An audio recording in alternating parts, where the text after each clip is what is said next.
Hello प्यारे बच्चों, आप सभी का इस प्यारे से channel Rajput Maurya PCM classes में आप सभी का स्वागत है। आप सब कैसे हैं? हम आशा करेंगे कि आप सब ठीक होंगे।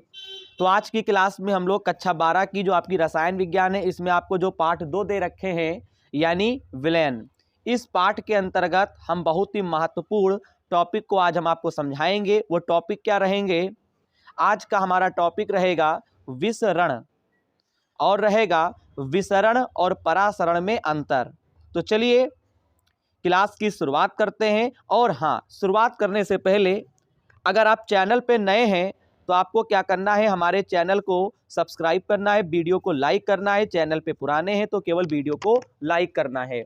और आपको पता ही है इस चैनल पे पीसीएम सब्जेक्ट की क्लासें आपको समझाई जा रही हैं।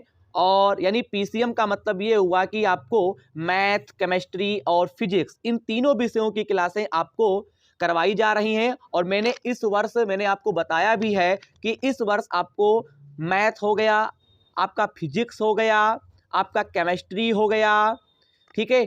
इन विषयों में जो भी आपका कंप्लीट टॉपिक रहेगा या जो भी आपके जो सिलेबस में जो भी आपके पाठ रहेंगे, मैं आपको कंप्लीट आपको पढ़ाऊंगा, ठीक है। तो आपको क्या करना है, उन बच्चों तक इस वीडियो को जरूर भेजना है जो बच्चे पढ़ाई को अच्छी नहीं बना पा रहे हैं, उन्हें समझ में नहीं आ रहा है कि हम नोट्स कहां से बनाएं, क्या लिखें क्या नहीं लिखें। आपको क्या करना है, इस वीडियो को उन बच्चों तक जरूर पहुंचाना है। यहां तक की बातें एकदम क्लियर हैं, बिल्कुल क्लियर होंगी। और हाँ, जब भी आप वीडियो देखें आपको वीडियो की क्वालिटी बढ़ा लेना है। इससे क्या होगा, मैं जो कुछ भी स्क्रीन पर आपको लिख के समझाऊंगा वो आपको क्लीन दिखाई देगा, और नोट्स के माध्यम से मैं जो कुछ समझा रहा हूं या लिखवा रहा हूं वो भी आपको साफ दिखाई देगा, ठीक है। नोट्स आपको मेरे साथ बनाते चलना है। और पिछली वीडियो देखने के लिए भैया, पिछली वीडियो देखने के लिए आप क्या करेंगे, हमारे चैनल के प्लेलिस्ट के माध्यम से जाके देखेंगे। वहां पे आपको एक टाइटल मिलेगा,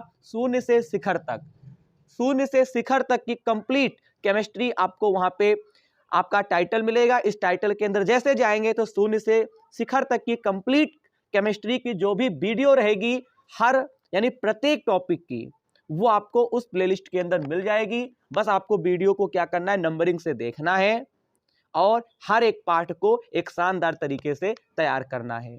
नोट्स आपको विचार ही नहीं करना है कि कैसे बनाए, मैं जैसे वीडियो में आपको लिखवाता चल रहा हूं, आपको लिखते जाना है और आपको समझते जाना है। यहां तक की बात क्लियर है। अब हम लोग क्या करेंगे, क्लास की शुरुआत करते हैं। आपको पता ही है, इससे पहले की क्लास में मैंने आपको पढ़ाया था परासरण। आपको पता ही है कि परासरण आपके दो प्रकार के होते हैं, एक होता है अंतः परासरण, एक होता है बाह्य परासरण। परिभाषा क्या थी, आपने पिछली क्लास जरूर अटेंड की थी, अगर नहीं की है तो आपको प्लेलिस्ट के माध्यम से देखना है। लेकिन आज हमारा टॉपिक यह है विसरण, जिसको हम समझाने वाले हैं। विसरण क्या होता है? विसरण वह क्रिया है जिसमें विलय, विलय के अणु विलयन में चलकर उसके सभी भागों में सांद्रण को बराबर रखते हैं। आपको ये बात आपको समझ में आती है कि नहीं आती है? बताइए, विचार करें इस पे। बिल्कुल आती होगी। अगर नहीं समझ में आ रही तो मैं आपको समझाने जा रहा हूं, जरा बात को सुनिए। जैसे मैंने क्या किया, एक बर्तन ले लिया, आप स्क्रीन पर देख पा रहे हैं। इस बर्तन के अंदर मैंने क्या ले लिया, पानी ले लिया। बताओ, मैंने क्या ले लिया, पानी ले लिया। अब देखना, इसमें जो हमारा पानी है वो आपको पता ही है विलायक है, क्योंकि पानी की मात्रा मैंने ज्यादा ली हुई है। अब हम क्या करेंगे, दिमाग लगाइएगा।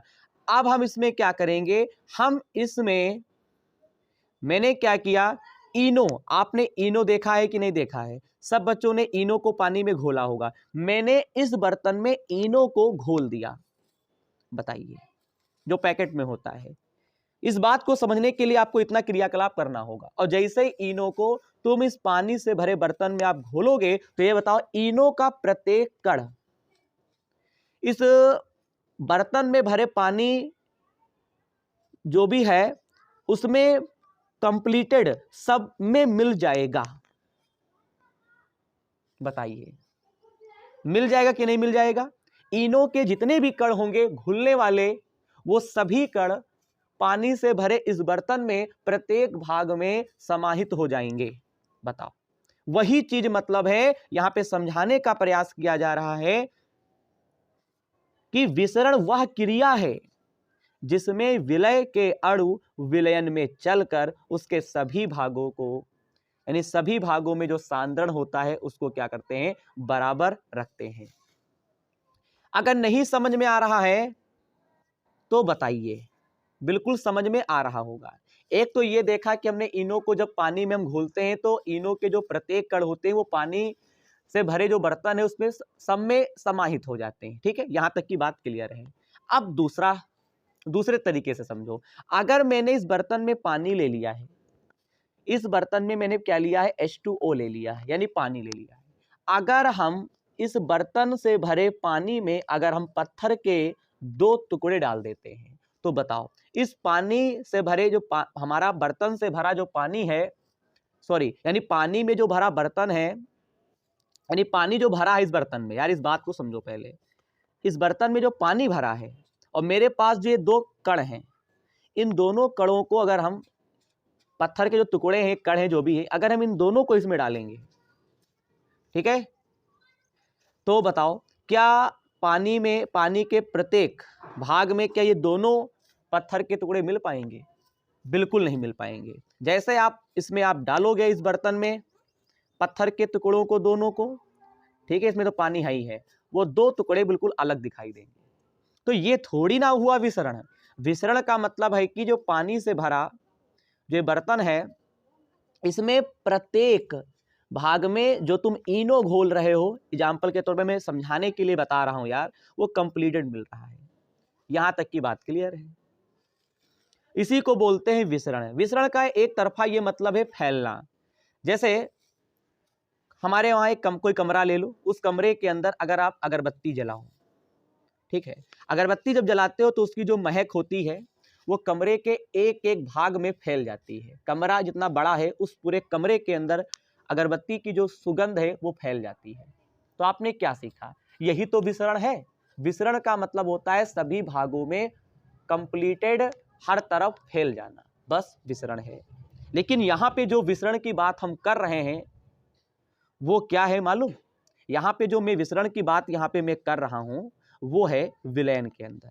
यानी विलयन के अंदर जो भी इस बर्तन में जो विलयन भरा है तो इसमें सभी भागों में बराबर सांद्रण बना रहना चाहिए, हर भाग में विलय मिल जाना चाहिए। मैं उम्मीद करूंगा, मैं तो समझाता ही हूं, आप अपना भी दिमाग अगर लगाए होंगे तो आप विसरण समझ गए होंगे। चलिए चित्र से समझाइए। चलिए चित्र से समझा देते हैं। मैंने एक बर्तन लिया है, इस बर्तन में विलय के अणु हैं और विलायक के अणु हैं, ठीक है। अब बताओ, तुमने इसमें विलायक के अणु तो पहले से ही थे, मान लेते हैं H2O था, और जैसे ही तुमने विलय के अणु इसमें डाला तो बताओ क्या हुआ, आपको क्या देखने को मिला? विलय और विलायक, विलायक ऊपर है, विलय मान लो नीचे है, तो वो एक दूसरे में, बताओ, एक दूसरे में समाहित हो जाएंगे, एक दूसरे में भैया अच्छी प्रकार से मिल जाएंगे। अब तो यार विसरण समझ में आ गया होगा, विलय और विलायक का आपस में अच्छी प्रकार से मिल जाना एक एक भाग में, वही विसरण है। बाकी फैलना आप याद रखो, विसरण का मतलब फैलना। अगरबत्ती वाला जो तरीका है वो भी समझो, याद रखो, ठीक है। बाकी अपने तरफ से दिमाग लगाओ, आप समझ गए होंगे। परिभाषा में आपको केवल इतना ही लिख देना है। हाँ चलिए आगे बढ़ते हैं। मेरा कहना है कि जो भी टॉपिक समझो आपके दिमाग के अंदर बैठना चाहिए। अब जो हमारा टॉपिक है वो ये है, विसरण तथा परासरण में अंतर। अक्सर पेपर में पूछा जाता है, तो सुन लो। परासरण तो मैंने इससे पहले की वीडियो में पढ़ाया था, आपको याद होगा। परासरण में अर्ध पारगम्य झिल्ली का होना आवश्यक है, क्योंकि आप जानते हो परासरण तभी होगा, यानी तनु विलयन जो होता है, यानी कि कम सांद्रता से अधिक सांद्रता की ओर जो हमारा विलयन में चलना होता है अर्धपारगम्य झिल्ली के द्वारा, वो परासरण होता है, आप जानते हो। तो परासरण तभी होगा जब अर्धपारगम्य झिल्ली होगी, लेकिन विसरण में किसी भी प्रकार का झिल्ली की आवश्यकता नहीं होता है। वही लिखा है, पहला नंबर आप याद हो गया होगा, परासरण में अर्धपारगम्य झिल्ली का होना आवश्यक है, जबकि विसरण में किसी प्रकार की झिल्ली की आवश्यकता नहीं होती। ओके, बिल्कुल बात सही है। वीडियो को अंत तक देखना है, छोड़ के बिल्कुल नहीं जाना है। हाँ, दूसरा अंतर देखते हैं। परासरण में कणों का प्रवाह केवल एक ही दिशा में होता है। क्यों? मैंने समझाया था, फिर समझा रहे हैं। परासरण जो होता है वो एक ही दिशा में होगा, कम सांद्रता से अधिक सांद्रता की ओर। अब बात आती है, ये भी लिखा है कि जो परासरण होता है इसमें विलायक के कण ही प्रवाहित होते हैं, और जबकि विसरण में क्या होता है, विलायक और विलय दोनों के कण विपरीत दिशा में प्रवाहित करते हैं। अब तो बात याद हो गई होगी। अर्धपारगम्य झिल्ली आपको समझ में आ रही होगी कि इसमें क्या होता है कि विलायक के कण बाहर निकलते हैं, उस झिल्ली के पार हो जाते हैं, और विलय के जो कण होते हैं वो पार नहीं होते हैं। ये परासरण में होता है, ठीक है। और परासरण की जो क्रिया होती है वो केवल एक ही दिशा में होती है, और ये भी इसमें लिखा है कि विलायक के कण प्रवाहित होते हैं, ठीक है। और विसरण में क्या होता है, विलायक और विलय दोनों के कण आपस में यानी विपरीत दिशाओं में प्रवाहित होते हैं। यानी कि अगर विलायक इस डायरेक्शन में है तो विलय इस डायरेक्शन में होगा, विलायक इस डायरेक्शन में है तो विलय इस डायरेक्शन में होगा।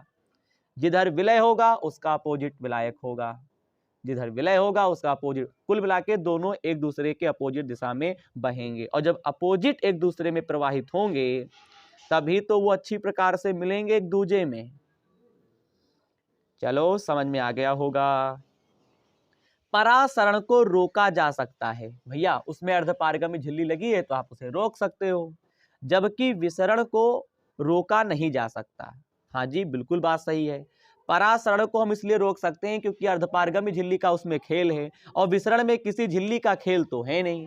जैसे ही विलय और विलायक आपस में मिले और अच्छी प्रकार से मिल गया, तो बताओ विसरण को कहाँ रोक सकते हो। कितना ढंग से आपको नोट्स लिखवाया जा रहा है। बस कमी है कि केवल आप इसे कॉपी पे लिख लें, अगर अभी तक नहीं लिखा है लिख लें, और बढ़िया से आपको वीडियो देखते देखते आपको याद हो गया होगा। आगे देखिएगा 4 नंबर। परासरण केवल द्रव में होता है, और जबकि विसरण द्रव और गैस दोनों में होता है। क्योंकि विसरण जो होता है वो द्रव और गैस दोनों में होता है, और परासरण केवल द्रव में होगा। विसरण जो होता है वो द्रव और गैस दोनों में होता है। गैस द्रव तो आप समझ ही गए होंगे, और गैस की अगर बात करें, मैंने अभी बताई थी अगरबत्ती वाली बात। अगर किसी रूम के अंदर अगर आप अगरबत्ती जला देते हैं, कोई भी जला दीजिए सुगंध वाली, वो कमरे के एक एक भाग में वो फैल जाएगी। उस कमरे के अंदर जो भी भाग आपका अलग अलग तरीके का बनाया है, उस सब में आपको उसकी सुगंध आपको लगेगी। तो यहाँ तक की बात क्लियर है? जी हाँ, बिल्कुल क्लियर है। तो आज की क्लास में मैंने आपको क्या सिखाया है, क्या लिखवाया है, क्या आपने पढ़ा है? पढ़ा है विसरण, ये फिगर बना लीजिएगा। विसरण तथा परासरण में अंतर, इसमें मैंने 4 अंतर आपको लिखवाए हैं, आप लिख लीजिएगा। नोट्स में आपको मेरे साथ बनाते चलना है, कहीं जाने की आवश्यकता नहीं है। अगर आपको कंप्लीट नोट्स चाहिए तो आपको क्या करना है, कमेंट के माध्यम से हमको बताना है। बाकी क्या करना है मालूम, आपको अगर वीडियो चाहिए तो आपको मेरे चैनल का प्लेलिस्ट ओपन करना होगा, और प्लेलिस्ट के माध्यम से आपको एक एक वीडियो देखना होगा, ठीक है। तो यहाँ तक की बात एकदम क्लियर है। अंत में एक बार फिर कहते हैं, अगर आज की क्लास अच्छी लगी हो तो चैनल को सब्सक्राइब, वीडियो को लाइक जरूर करिएगा, और सभी बच्चों में शेयर करिएगा जो बच्चे इस वर्ष बोर्ड एग्जाम में यानी अच्छे अंक प्राप्त करना चाहते हैं।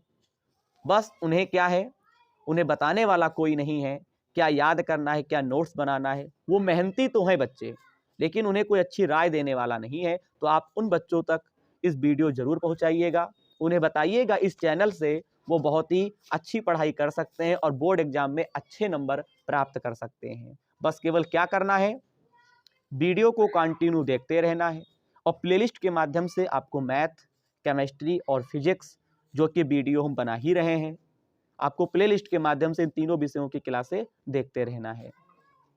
और इसी पाठ यानी पाठ 2 जो विलयन है, इसमें अभी और भी टॉपिक महत्वपूर्ण रह गए हैं। उनका जो भी लिखवाने का मेरा तरीका होगा या समझाना होगा, मैं उन्हें आपको अगली क्लास में समझाऊंगा। मिलते अगली क्लास में। जय हिंद, जय भारत।